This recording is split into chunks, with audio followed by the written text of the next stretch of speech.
So we are in the Shire in Hillcrest, or at the Shire in Hillcrest. And maybe, Matt, could you introduce yourself to our listeners and to our viewers? Tell us a little bit about yourself, tell us about where we are, and we can go from there. Cool. So, welcome to the Shire. This is my shop.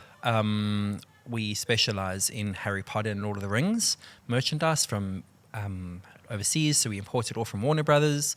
We are in Hillcrest, KZN. So 9 Old Main Road, Oxford Village. You can find us down at the bottom. An exciting place of magic and wonder. That's cool. Yeah. That's very cool. So when did you guys open doors? Well, okay, so the Shire started quite a few years back as an online store. Okay. Then I came along and I was like, hey, Drew, let's open. Sorry, Drew is the guy I bought the company from previously. And so I joined in with him, and then we opened a small little 2x3 stand in a hair salon where I used to work. And then we moved here to Oxford Village, into a small shop, into this bigger shop. Okay. So yeah. That's cool. That's a very condensed version. Yes. But maybe what we can do is let's unpack how you came about the Shire. Maybe tell us your story about how you discovered the Shire, because I know a little bit of the story. So how you discovered the Shire. Tell us your story of getting involved in the store. Okay. And the history of the shop. Okay, it's pretty exciting, ladies and gents. So I went up to Joburg in, I think it was 2017 or something, to watch Justin Bieber live. Yeah. Not the greatest show. Sorry, Justin. But so the day after, we were going to go meet our cousin Mary Ann's friend for breakfast. So God told her, you need to send these guys to this one event called Geek Fest in Joburg. So she gave us money, she got us tickets, and we went through to the show, and it's pouring with rain, and walking around. It's cool, really cool merchandise there. And then I see the shop with Perspex cabinets, and I see the Marauders. The first thing I saw was the Marauders map. I'm like, oh! The what map? The Marauders map. What's the Marauders map? The Marauders map is a map of Hogwarts. So in the movie they say, I solemnly swear I'm up to no good. Okay, yes. And then it reveals the map of Hogwarts, and you can see who's where. So anyway, I see this map. It's beautiful, which we do stock, by the way. So I'm looking around, I see the ones, and I'm just like, wow. So I turn around to Mary Ann, I say, I want to do an event like this, the Geek Fest in Durban, but only if the Shire is involved. So came home, phoned them, and then spoke to Drew and said, this is what I want to do. I want to organize a festival. Let me know if you're keen. So he was like, oh, I'm actually in Durban. Let's meet up. So we quickly met up, and then he joined the festival, which was with House and Garden Show, and went pretty well. It was very successful. What was this festival called? So the festival was called Geekville. Geekville, okay. Yes. And that was in... Yeah. That, I think it was 2017, 2018, somewhere around there. Okay, so tell us a little bit about Geekville. So Geekville, it was, so we joined up with House and Garden Show at their event on the side of it. And I brought in vendors from all over South Africa that do this kind of memorabilia, all kinds from anime to Marvel, DC, Star Wars, and then we had a whole gaming section where they were competing against each other, cool. Esports and stuff like that. And then the Shire was there, obviously. And then from there, then we kind of became friends, Drew and myself. And he said, if you ever want to open a shop, let me know, or just merchandise anything. So eventually I started working. So from school, I was doing school shuttling back then. Yeah. Taking kids to and from school. Then I left that and I went to work at the Deacon's Hair Salon, which is amazing. And then we opened a little Shire in there. It was a 2x3 stand. I remember that. So the whole concept was you walking through the front house, like in the voodoo world, you go through the hairdresser or the laundromat, and then at the back there's this witchcraft shop. Because everything's got to be a theme to you. Yes, everything is a theme. It's super dramatic in my life, guys. I must be in here. It's very tiring. So people came through and they loved it. One of the best window displays I ever did was back then for the Harry Potter. And then it was too small. And we were like, okay, let's open a proper shop. So I left the Deacons. Okay, so let's just pause there. Oh, pause, sorry. So you were working, just to summarize, you were doing school shuttles for like 6 years or whatever Yeah, it was. 7 years. Like driving kids around all day, every day. Every day, 350 Ks. Yes. And then you ran Geekville. Yes. Which was, I thought you had lost your mind when you told me that you wanted to do that. I think I did. You did. And then you created a relationship with Drew. Yeah. A relationship formed there where you then went and worked at a hair salon, Deacon's Hair Salon, Hillcrest. Yes. And then while you were there, I remember you even themed out Deacon's Hair Salon. Yes, I did. Everything's a theme. They literally went away for one afternoon and they came back the next day to a Harry Potter themed window display. And their hair salon. Yes. Okay, love it. And I went balls to the walls with it. It was crazy.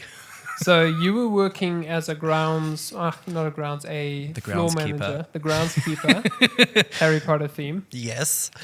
So you were floor managing there. Yeah. And you opened a merchandise basically cupboard.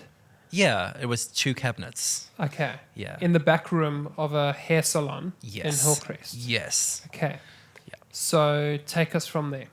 Okay, so from there, I left there and then I came into Oxford Village to a 25 square meter shop. We were there for about a month and a half, 2 months, and then signed on to 211 square meters. Wow. So from there you moved to Oxford. Oxford, yeah. Okay. So I came to A the small complex, shop. small little shop across the little street from us. So I kind of look over to that quite often, being like, that's where we started. Mm-hmm. Well, second start to this huge shop that we have now. Yes. Yeah, it's just been this rolling ball since then. That's awesome. So yeah. Well done. Then with that, I brought in, because we couldn't take on 211 square meters by ourselves, so we brought in Project Mayhem, which do your Marvel in DC, and then a coffee shop. And yeah. Which is Harry Potter themed? So it's Harry Potter inspired. Okay. So you can get your butterscotch milkshakes and coffees. Butterbeer milkshakes. Yes. Yeah, Okay. butterbeer. So yeah, it's been a pretty cool adventure, this. That's cool, man.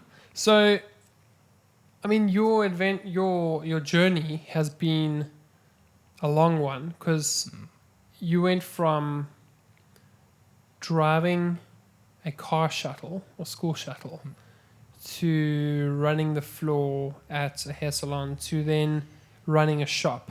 Yes. Talk to us a little bit about that transition and how did you navigate that transition? Because it's quite a big transition. Like, I must be honest, that transition wasn't too hard. Okay. Going from the salon to running the shop, it wasn't too hard because Drew was still there in the background. He still owned it back then. So he was doing all the admin and all that sort of thing. I was just like, I want to build this. I want to do this. And he was like, oh no, Matt, another idea. So I just had the most craziest amount of fun running around in broomsticks and selling product to people. yes. The biggest transition was when I took over the company and moving into the biggest space. That Okay. was a complete change in lifestyle. So talk to us about that. And the reason why I'm saying this is because all of us as business owners, a lot of us go from employment or partnership into something where you're just on your own. Yeah. And it's a huge adjustment. I mean, Yes. but I speak for both yourself and myself. Neither of us did any like business school, No. no business economics at school, no like formal training, BComs, whatever. No. Like- It was throw us in the deep end and let's Yeah, swim. or we just jump in the deep end and learn to swim. Yes. So talk to us about that. So the transition from just running a shop, making it look pretty, putting the most craziest decor up to actually owning it. I didn't realize what a huge transition was going to be. It's hard because you're now getting insurance in place. You're getting you are in charge of importing your products, because we import everything from overseas. So to have enough money for your postage and your just everything, like it's a crazy transition. Your friendship circle, you don't see them as much, because your sole priority is to keep your business running. And to get into that mindset is pretty hectic. Like from having fun time to when you're with your friends, you're still thinking, how am I going to sell a notebook so I can pay my rent at the end of the month? And it's just this huge transition. It's very exciting, like super exciting, super stressful. But yeah, I can't really explain how the transition was. It was just really hard. So what was hard about, what's been hard about doing that for yourself? You know, what's been hard about making sure that you have the cash flow? Discipline. Okay, talk to us about discipline. Discipline is one of the hardest things, especially for me, because I'm such a creative and I just want to do things. I want to make things. And like, if I had the opportunity, I'd build a sculpture in here of like a phoenix. But there's no, when you don't have the money for something like that, or you can't go do this at this, so you have to have discipline in everything you're doing when you're running a business now. It's not just, oh, let's go do this. It's, can you do it? Do you have the time to do it? So with this company, from 3 people, actually it was 4 people in the company, to 1 overnight. So from running just your sales and stuff to running everything, your social media, to your accounting, to running of the shop, just absolutely everything onto one person, it takes a toll. It's like, what? My hair is bluish green now because there was a lot of gray. I get that. That's cool. So yeah, thanks for sharing that. So where to from here? Where do you talk to us about some of your dream? I'm going to take over the country and then the world. Yeah. No, I'm joking. Okay. Maybe I will. No, from here it's just growing where we are. And then eventually I would like to expand the Shire out into South Africa. I would actually love to have a traveling bus where this gypsy van is traveling around the country. There's like a base, so this would be my base. And then just traveling around the country with a van of like, where are they going to be this week? And that's cool, yeah, just spreading the love and excitement of Harry Potter through SA. It's weird, I know, but that's kind of my heart. Okay. It's just share the love. So why Harry Potter? Like, what is it about the Harry Potter world or thing that gets you going? Like, I don't know. Harry Potter has this like magical spell it puts on you when you like read it your first time and you watch the movies and you just get entranced in this world. So to be able to run a shop selling this merchandise and themed around it, it's almost this like huge honor. Like every customer that comes in here, they're like, oh, you have the most amazing job. It's like a dream job. And it really is. It's really cool. And the possibilities in the wizarding world are almost endless. Because it's like, when do you get to dress the way I do? Normally there's like robes and heels and always makeup and just ridiculous outfits. What job allows you to do that but a wizarding shop? And to have floating candles all over the place. Like that's like, it's a magical thing. Yeah. Harry Potter brings such joy to people. And that's really the purpose of this. What is it about Harry Potter that you think brings joy to people? I think it's that fantasy realm, where it's almost realistic, where you can associate yourself with it, but knowing you can't really say Alohomora and a door will open, but there's that fantasy of it. Everybody loves a fantasy world, and that's what J.K. Rowling created, a world where all ages can associate themselves with it. Okay. Which is pretty cool. So, I mean, I think the viewers can see bits of the shop here. And Matt has just made this really incredible experience in this shop where you walk in and you like escape into another world. Basically, whatever's in here it's like I often say to my friends, like Matt's shop is the physical representation of what happens in his brain. Yes. So even growing up in our childhood, there was always themes. It was always extravagant. It was always over the top. It was always Yes. something. Yes. So what is it about creating environments of, let's call this fantasy? What is it about creating this environment that gets you going? Like, why do you really enjoy that? I think it's when I was younger, I wanted to be a stage designer. I don't know if you remember, I used to build little stages and Yes, I remember.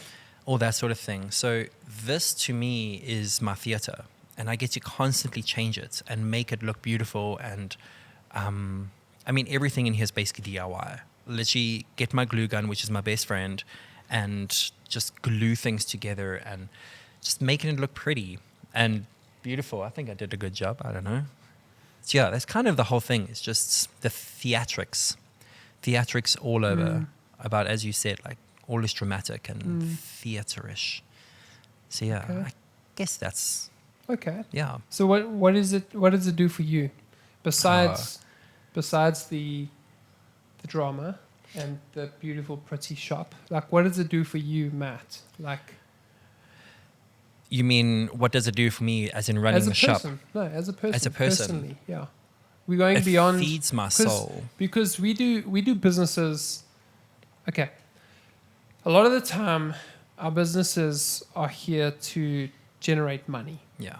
But in this case, yes, money, and my hope is that for every business this would be the case, is that money is a byproduct of what we do. Yeah. It is a byproduct of our purpose. So like, what is it that happens to you as a person when you create these spaces and you see people coming into these spaces? Because I know you're not doing this for the money. No. Like, yeah, it no. sure as heck helps. Cash flow is king. Yeah. But like, There's more to as it. I'm remotely interested in money, but I'm more interested in the reason behind we do what we do. Like, there's a reason for that. Yeah. So what is it about this shop? What is it about the Shire that you are so motivated for? So it's definitely not the money. it's definitely not that. It doesn't do as well as you think it does. But what this place is to me is when somebody walks through that door and the smile that goes on their face. And I've had people crying in here because they're just like, oh my word. They just sense into this world that we've created in here. It feeds my soul, because my whole thing in life is to impart love, impart joy, care, kindness. There's not enough kindness in the world, and that's what this place is. Yeah. It's like a lot of people ask me why I have a heart tattoo on my arm, and it's because without your heart, you cannot pump life. Your heart represents life, and I want to be the heart to Hillcrest. Pumping life, making it go. That's kind of what it is to me. It's just the joy that fills people's hearts, and you can see it in their faces. And kids like run around like, whoa, and the smoke machines are going off, or they flip the wands around and the smoke machines go, and they think they're doing real magic. Or the parents have got kids believing that I fly the broomstick to and from. And like the joy that it puts in them, like, oh my gosh, we met a real wizard. Like, that's amazing. Like, just the happiness and joy. That's what this is about. That's cool. So you do this obviously not for the money, No.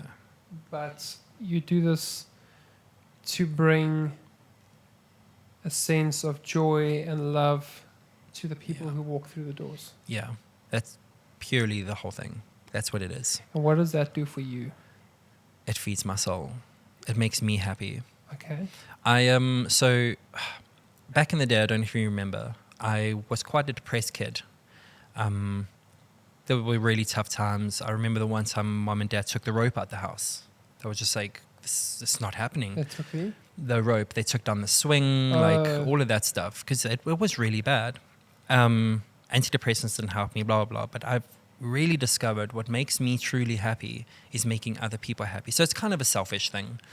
It's a Me making people, selfless thing. yeah, making people happy makes me happy. And Yeah. to me, that it's kind of cured my depression because I'm constantly that's happy. amazing. Even though this is very stressful, running a company is not for the faint-hearted.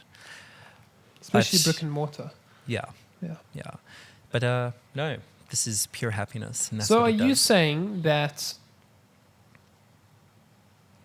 doing this type of thing has helped you in your depression? Yes, absolutely. Why is that? I think it's just the joy that because I feed off people's energy. I really do. So being around people with energy where it's uplifting and stuff helps me to uplift myself. Yeah. And I think that's why it helps in here. But I think there's something to that, bro, because I think as human beings, we exist not just for ourselves, but we exist for others, even Yeah. if we don't realize it. But we do. And when we are ultimately serving other people, whether it's customers or staff or clients, like when we bring a sense of fulfillment to them, like I think it does something inside of us as humans. I think consumerism has really. I was actually chatting with my mate the other day about this. We were talking about how self-absorbed our world has become. It has. You know, my phone, my this, my that, product specifically for me, personalized advertising, instant gratification. Oh. And we live in this world which is built around this illusion of ourselves. And I think when we find ways to bring joy and happiness and peace to others, it does something to us. No, it does. Big time. I think there's like a whole study on this, if I remember correctly, on the way you it's been sharing really- kindness does affect Yeah. your spirit. Yeah. I mean, if you're a negative person all the time, you're just going to become this horrible Yeah. person that nobody wants to be around. But be Yeah. positive and uplifting. Like going to Checkers and the lady, you can see that they're not having the best day sometimes. You're just like, your hair looks so beautiful. Their whole persona changed. Like, thank you so much. It's like just a slight compliment Yeah. makes somebody Oh, that's happy. good. And then for internally, you feel good That's as well. Yeah. And even I think as business owners, my wish is that we as business owners in Durban, in South Africa, all over the world, like my hope and dream is that everyone's business serves more than just the function of making them money, but fulfills their purpose. Yeah. So money can fulfill the function of, your needs and what is required. But very often our work does not fulfill our purpose. No. It doesn't help.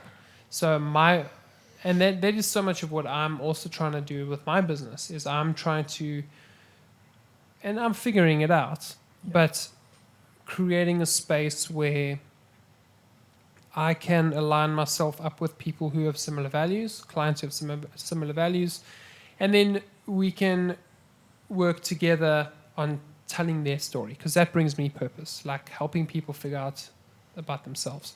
So what would be said for you is that you have created this world where people come in.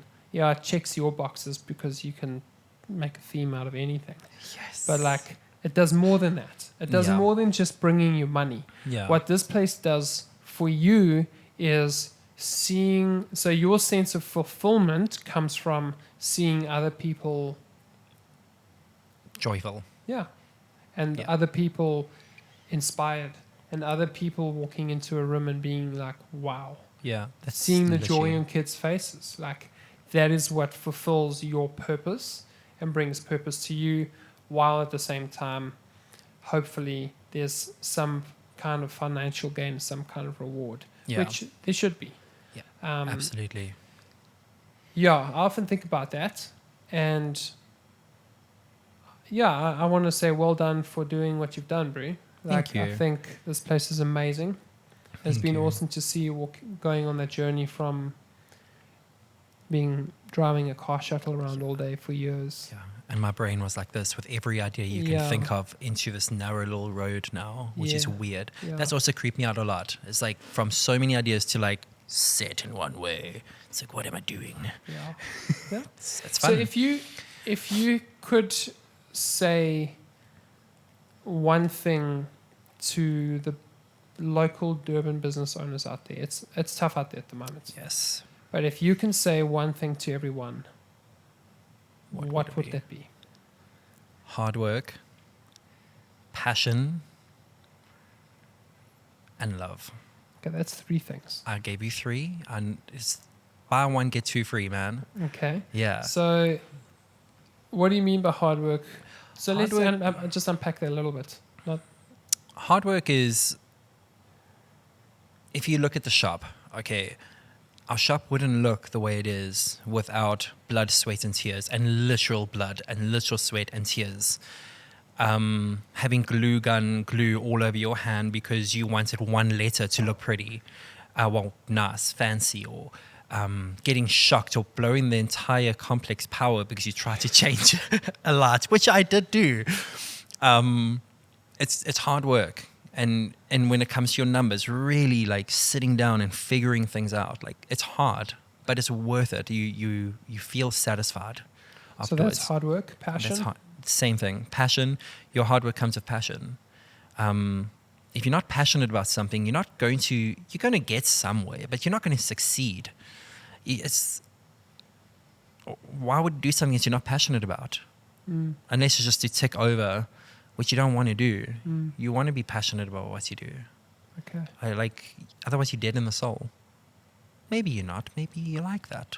But well, I think there are a lot of people out there who are stuck and who do feel trapped in something they are definitely not passionate about. yeah. And maybe the passion has just become a burden. Yeah. So I think in that case, what would you say to those people? Take a step back. Take a step back and reevaluate. Because if your passion has become a burden, you need to reevaluate. Sometimes you need to simplify things. Look, there's been times in here where I've been like, this is getting a bit much. I don't know what I'm doing. And recently I've been taking steps back and be like, right, how was it when I first started? I'm trying to go back to original things. Because then you get your passion back. Because sometimes we overthink it. Like I do. Everything, overthink. Just take a step back. And then just take it slowly. And don't be hard on yourself.